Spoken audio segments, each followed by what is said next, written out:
tu vas bien. Nous voici pour la deuxième vidéo de la présentation de mes jeux. Il va s'agir de te présenter mes oracles. Donc il faut savoir que j'avais commencé à filmer cette vidéo, sauf que ça n'a pas sauvegardé, je l'ai supprimé par erreur. Donc je suis obligée de tout refaire. J'espère que je n'oublierai rien. Donc, un des premiers jeux que j'ai acheté, c'est l'Oracle Blue Moon. Il est assez connu.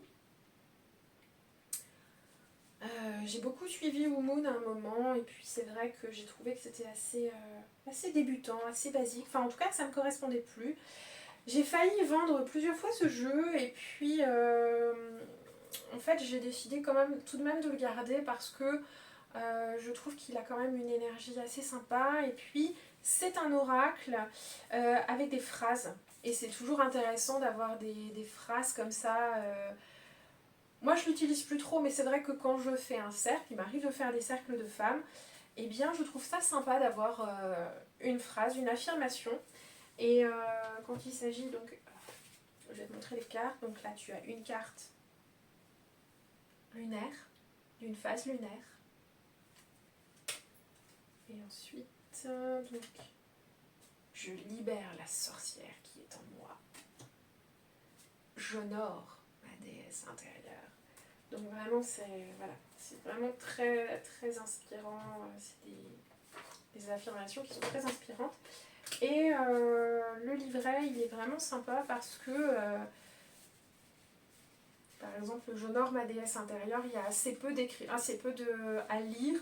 Donc ça se lit très rapidement, tu vois, quand tu es dans un cercle et tout, comme ça on n'est pas... passe pas 3 heures à... passe pas 10 minutes chacune à lire, parce qu'il n'y a qu'un seul livret et tout, donc il est vraiment très sympa. Ensuite, je vais... Ah bah oui, je l'ai rangé là-dessus. Oh là là là là. L'oracle de la déesse sombre, donc chez Arcana Sacra. Donc il était, je l'ai acheté en 2021.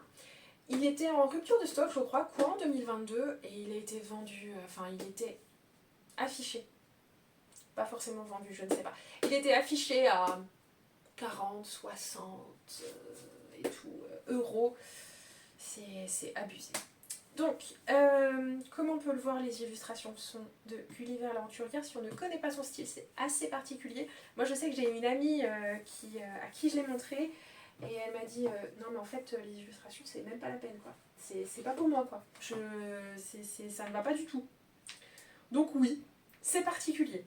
Non, c'est vraiment. C'est pas forcément passe-partout. J'avoue. Et moi, j'aime beaucoup. C'est un jeu dont je ne me sers pas énormément. Mais ça fait partie des 2 jeux puissants que j'ai, là dans une version plutôt sombre, des sombres. Et j'ai aussi celui-ci de Stéphanie Lafranc, dans une vibe un petit peu plus lunaire, un petit peu plus puissance alchimique et j'allais dire solaire, mais non, mais plus dans une puissance pas forcément sombre comme celui-ci, mais dans une puissance plus lumineuse. Voilà, c'est le mot que je cherchais. Donc au niveau de la boîte, on est sur une boîte aimantée, etc. Il y a même une autre petite boîte pour le jeu, donc avec le petit ruban, et il y a également un petit ruban là. Alors au niveau des boîtes, c'est vraiment top, mais au niveau du jeu à proprement parler et du livret, je trouve que voilà, ça aurait pu être un petit peu plus sympa, même si voilà, il y a une petite illustration très, très sympa. Mais en fait, quand on regarde la tranche des cartes est devenue toute blanche. Pourtant, je m'en suis pas non plus... je m'en suis plutôt servi au début. Là, je m'en sers 1 ou 2 fois par an quand j'ai vraiment besoin de rechercher, de reconnecter à cette déesse sombre. Donc, je l'utilise plutôt dans la période sombre. Voilà, c'est vrai que les cartes, la qualité des cartes est assez moyenne. Mais les illustrations sont magnifiques. Donc là, par exemple, on a Labyrinthe. Ensuite, on a Sage-femme.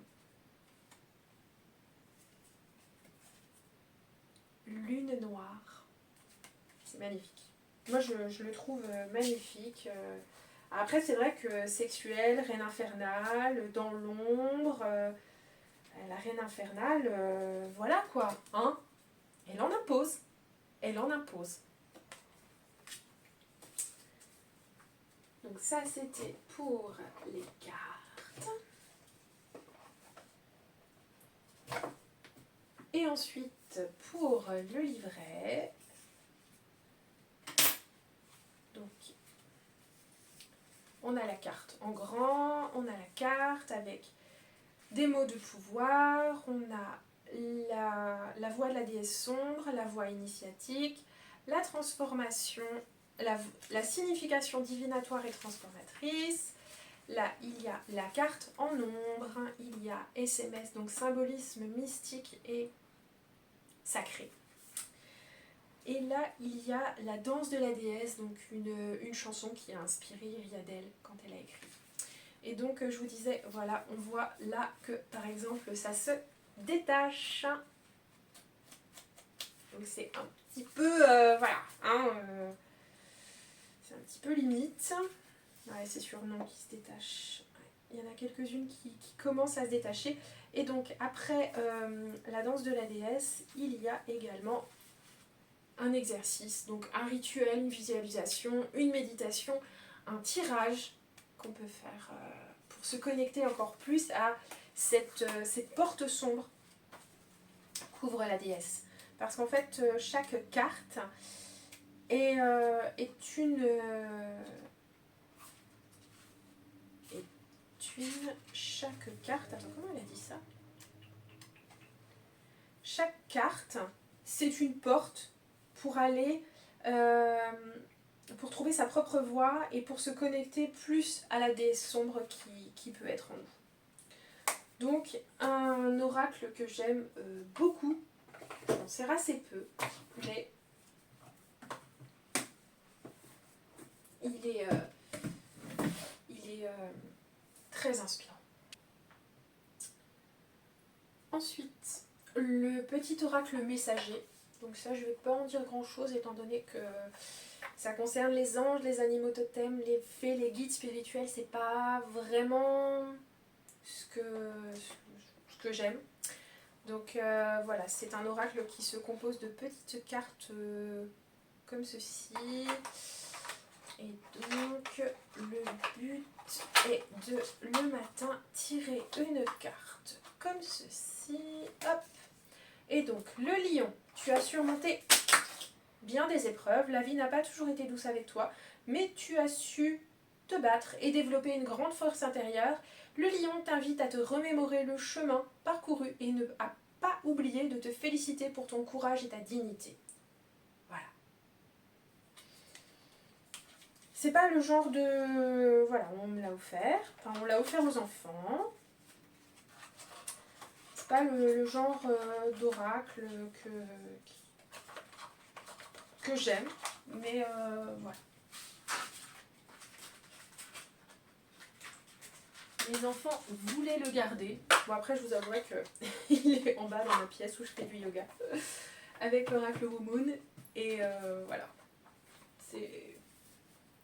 Ça me suffit. Je ne m'en sers pas tous les jours. Ensuite, je vais vous parler... Alors, c'est un oracle, mais moi, je ne m'utilise pas comme un oracle. Un peu particulier. Donc, moi, je suis abonnée au magazine Méditation. Et Méditation a fait un oracle. Oracle par méditation. Voilà. Un hors-série, donc mon oracle, etc.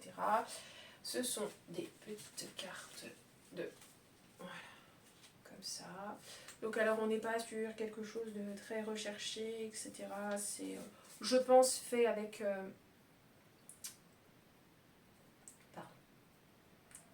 l'intelligence artificielle, etc. Donc pas sur quelque chose d'hyper qualitatif. Mais j'aime bien, en fait, par exemple, hop, poser ses limites.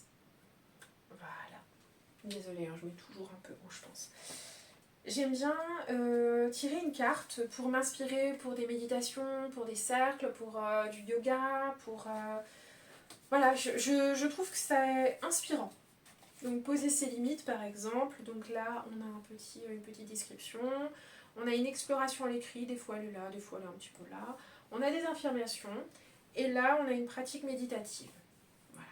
Donc parfois, ben, forcément quand c'est... quand le thème c'est...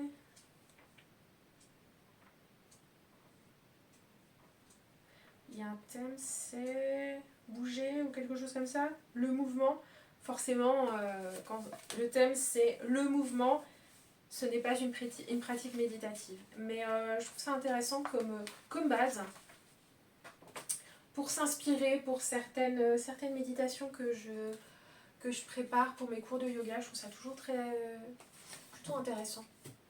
Ou ça, en tout cas, ça donne un thème. Des fois, je m'inspire pas du tout de ce qui est dedans, mais en tout cas, ça me donne un thème. Voilà, je trouve ça intéressant. Et j'ai découvert Cécile Camoun. Donc voilà, rencontre avec Cécile Camoun. Et en fait, je ne la connais pas. Après, je connais pas toutes les personnes qui tirent les cartes qui sont sur le tarot, parce que je pense, vu la photo, qu'elle utilise principalement le tarot de Marseille, et moi le tarot de Marseille c'est pas mon truc. Donc forcément je ne suis pas sur les réseaux sociaux les personnes qui... j'ai tendance à pas forcément suivre les personnes qui se basent sur le tarot de Marseille, et en fait elle a sorti un oracle Béline, l'oracle Béline Feel Good, et en fait il est là, je viens de le recevoir. Voilà, pour la petite histoire. Ce qui peut expliquer pourquoi j'ai acheté cet oracle. Voilà, enfin ce magazine oracle. Ensuite, Orse et Ombre. Alors je suis une grande fan de ce que fait Stéphanie Lafranc. Et donc j'ai déjà Gardienne de la Lune, qui n'est jamais très loin. Hein. Voilà. Les illustrations de Vic O, qui sont... alors là on verra peut-être pas super bien parce que c'est sur la page, mais je trouve ça magnifique. Je trouve ça magnifique. Et quand j'ai su que ce duo sortait un oracle, je crois que c'était en février 2022 ou quelque chose comme ça. Je crois que c'était en février. C'est en février, ça c'est sûr. Mais ouais, je crois que c'était 2022. Quand j'ai su qu'elle sortait un oracle, bon ben voilà quoi. Hein. Je ne pouvais pas ne pas le prendre. C'était impossible.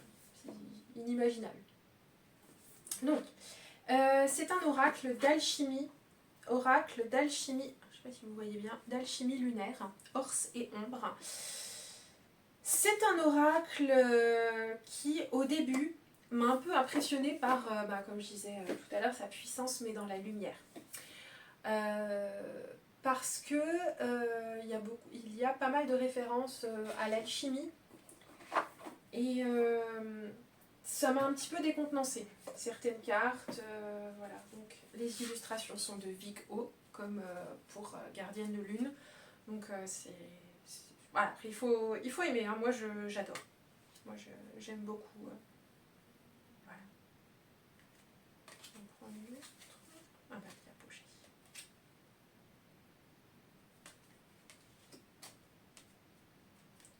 Donc on retrouve l'œuvre noire, l'œuvre blanc, l'œuvre jaune et l'œuvre rouge, qui sont les processus alchimiques. On retrouve des cartes en rapport avec le cycle lunaire. Donc quand ce sont des cartes avec le cycle lunaire, il y a... Donc il y a la carte, une description de la carte avec les mots-clés, encore la description de la carte, des mots-clés, donc des clés vibratoires, et il y a un rituel. Et quand il s'agit des autres cartes, il n'y a pas de rituel. Voilà, par exemple. Donc, il y a les différentes phases de la Lune. Ensuite, il y a les astres. Je suis persuadée qu'il était devant. Peut-être pas. Ah si. Donc le grand cycle, c'est tous les cycles, c'est toutes les cartes qui représentent le cycle lunaire. Ensuite, les cycles parallèles, c'est les planètes et les archétypes astrologiques. Les animaux élémentaux, donc il y a les animaux terre, eau, air, feu et éther. Et ensuite, il y a les transformations dans lesquelles il y a œuvre noire, œuvre blanc, œuvre jaune, œuvre rouge, etc. etc. Donc c'est un oracle, comme un peu l'oracle de la déesse sombre, que je n'utilise pas forcément souvent, mais je l'utilisais à un moment pour chaque pleine lune, chaque nouvelle lune, mais ça résonnait plus forcément avec moi. Donc maintenant ce que je fais, parce que je participe souvent, je suis le travail de Stéphanie parce que j'aime beaucoup ce qu'elle fait, je participe pas systématiquement mais souvent aux soins collectifs. Donc quand je fais un soin collectif avec Stéphanie, pour moi c'est logique de faire un tirage avec ces cartes. Donc soit ce sont des questions qui me sont venues lors du soin, soit lors de la guidance, c'est pas ça, soit j'utilise le tirage qu'elle a fait sur la pleine lune. Voilà, ça par exemple. Non, tirage des éléments. Tirage de la pleine lune qui est au début. Donc voilà. C'est un oracle que j'aime beaucoup, que je n'utilise pas forcément régulièrement, mais que j'aime beaucoup. Ensuite, l'oracle des créateurs sacrés de Chris Anne Donnelly. Donc si vous connaissez le Light Years Tarot, vous allez reconnaître le dos des cartes, qui est, à peu de choses près, la même chose. Voilà. Donc, un peu comme pour l'oracle Blue Moon, c'est un oracle avec des affirmations, donc c'est aussi très inspirant. Et en plus, les couleurs. Est-ce qu'on parle de ces couleurs-là? Ces jolies couleurs pastel, enfin, plus ou moins. Il y en a certaines, elles sont... Ah bah tiens, j'en ai une autre qui n'est pas vraiment pastel. Mais ces couleurs...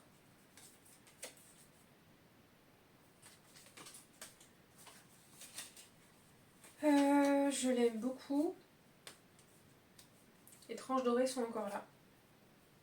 Mais voilà. J'aime beaucoup les messages, les couleurs. Il y en a un peu pour tous les goûts. Je l'utilise aussi dans les cercles parce que c'est une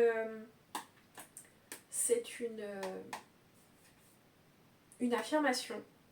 Et je l'utilise aussi beaucoup en plus. Si je fais par exemple un tirage en 3 cartes en tarot, je vais prendre mes 3 cartes en tarot et ça va être la carte de conseil en fait. Celle-ci, ça va être la carte de conseil pour prendre soin de moi ou pour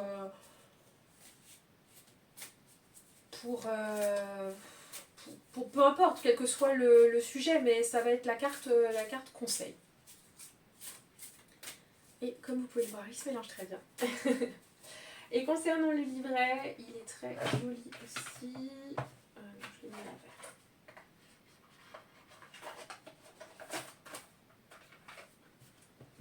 Donc, le livret, il n'y a pas d'illustration de la carte, parce que c'est un petit livret. Donc, là, il y a le titre, là, il y a les messages essentiels, les messages pour prendre soin de soi. Ensuite, une petite description et là, des petites questions que pourrait nous poser la carte, si on veut un petit peu aller un petit peu plus profondément dans l'exploration de la carte. Voilà, l'oracle des créateurs sacrés de Chris Anne, qui va bien sagement à côté du Light Years, il va très bien à côté. Ensuite, l'oracle Astrokif, enfin l'oracle céleste de Astrokif sur les réseaux sociaux, qui est Julia Salomé. Donc j'avais un oracle astrologique qui est l'Améodec, que d'ailleurs j'ai mis en vente. C'est un oracle... donc, l'oracle Améodec, il est assez simple. On a la photo, une image du glyphe de la planète ou le numéro de la maison. Ensuite, il y a quelques mots-clés, les mots, les éléments ou la planète qui s'y rapportent. Et c'est tout. Avec aussi les angles que font certaines planètes entre elles. Il y a aussi, il y a plein d'autres choses, mais on va dire que moi j'aime beaucoup avoir un support carte, je trouve ça super pratique. D'ailleurs, hors sujet total, j'aime beaucoup quand il s'agit de séquencer j'ai du mal à trouver mes mots. Pour séquencer mes enchaînements de yoga, j'aime beaucoup avoir recours aux cartes, parce que je suis très visuelle, j'aime beaucoup le support carte. Et donc du coup, j'ai pas toute la collection, mais presque, hein, de cartes de Justasana. Donc j'ai les yin, les 108 cartes originelles, et j'ai les restauratives, les cartes restauratives. Petit hors-sujet de fait. Donc quand j'ai voulu étudier l'astrologie, j'ai cherché un oracle en rapport avec l'astrologie. J'ai trouvé la Améodec, mais c'est vrai que je m'en suis un peu lassée parce que il n'y a pas de livret, donc c'est vraiment ta propre interprétation. Et ce que j'ai aimé, c'est également les illustrations de celui-ci. Le livret, les illustrations, j'ai beaucoup aimé. Je l'ai acheté un petit peu par hasard. Je cherchais celui-ci. Hein. Je ne l'ai pas trouvé et on était dans la FNAC avec les enfants et je me suis rabattue sur celui-ci. Donc, je vais vous montrer quelques cartes. Donc, il y a... forcément... Non, je voulais une carte de signe. Un signe. J'ai une saison. Bon, je n'ai pas de signes qui viennent.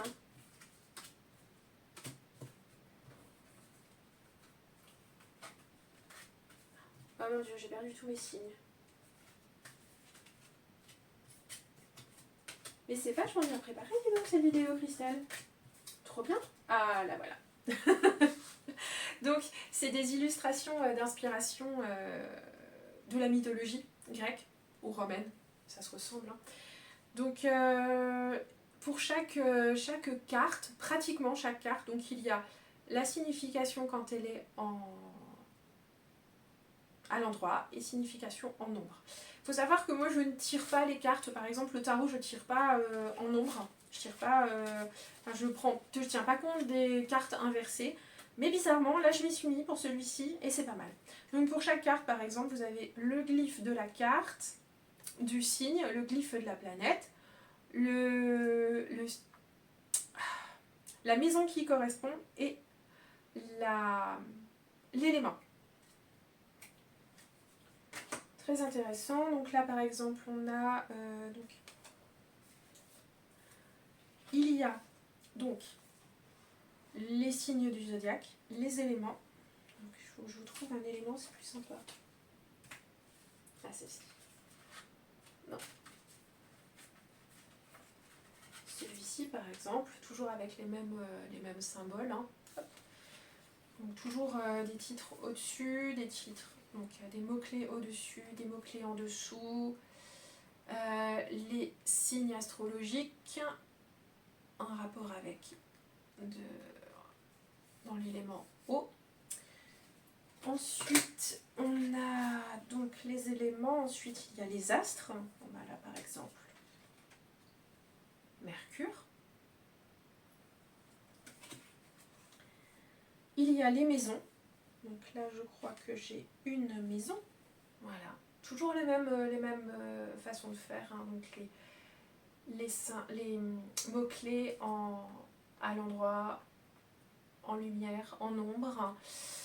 Là il y a le signe qui s'y rapporte. Si je dis pas de bêtises, ça c'est le Gémeaux. Ensuite, il y a les transits planétaires. Et il y a également quelques symboles, quelques phases lunaires, l'éclipse, la nouvelle lune et la pleine lune. Bon, vraiment le basique, hein, vraiment la base de la base. Donc là, par exemple, vous avez la pleine lune. Le symbole n'est pas celui que j'aurais choisi pour la pleine lune. On va dire que ça me choque, enfin ça m'évoque pas forcément la pleine lune de prime abord, mais bon. Et il y a également les cartes complémentaires qui s'inspirent du Béline, et également d'autres comme l'étoile de l'homme, l'étoile de la femme, mais il y a également des cartes pour les saisons. Donc ça peut être bien pour tout ce qui est datation, si jamais on veut pouvoir dater, bon bah si on tombe là-dessus, on peut se dire que ça peut tomber, enfin que ce qu'on a vu, que le résultat de notre tirage ça se passe en automne, mais ça peut également voilà, en rapport avec les signes qui sont en automne, et aussi toutes les symboliques qui sont avec l'automne. On retourne vers la terre, tranquillement, tout doucement, on ralentit le rythme, etc. etc. Voilà. Et donc, pour chaque carte, donc là vous avez le bélier. Chaque carte, on a une description, on a la carte, toutes les dates, etc. Une description. Le reste de la description, non, ça c'est en lumière. Vous avez des adjectifs ou des expressions qui se rapportent aux lumières. Ensuite, vous avez en ombre. Enfin, non, d'abord, il y a une citation. Enfin, il y a une... c'est le moment d'agir et de vous faire confiance. Un petit punchline qui résume la carte en lumière. Et là, en ombre, c'est limitez vos ardeurs et soyez plus prudents. Voilà. Il y a également des tirages en rapport avec l'oracle. Voilà. Très, très joli oracle. Là, par exemple, vous avez l'éclipse solaire. Vous avez Chronos. D'un côté, un événement proche. De l'autre, un événement lointain. La nouvelle lune. Je trouve ça vraiment sympa. Et donc, je crois que cette deuxième vidéo est terminée concernant ma collection d'oracles. Ensuite, j'aurai une autre vidéo sur le Béline, le Normand et le jeu de cartes à jouer. Et une autre vidéo, ça je vous en avais parlé lors de ma vidéo sur les tarots, sur The Muses of Tarot, donc les muses du tarot. Donc 13 énergies divines pour vous guider, donc 13 muses, pour vous guider dans vos lectures de tarot. Donc ça fera l'objet d'une vidéo à part, parce que j'ai développé un process, non c'est peut-être pas le mot qui convient, mais en tout cas j'ai développé, j'ai eu une idée en rapport avec ce jeu pour l'exploiter créativement. Donc voilà, je veux en faire une vidéo dédiée. Mais j'en ai déjà parlé. Donc je te remercie, décidément le te, le vous. Je te remercie pour ton attention. Je te dis à bientôt pour une nouvelle vidéo tarot ou oracle ou yoga.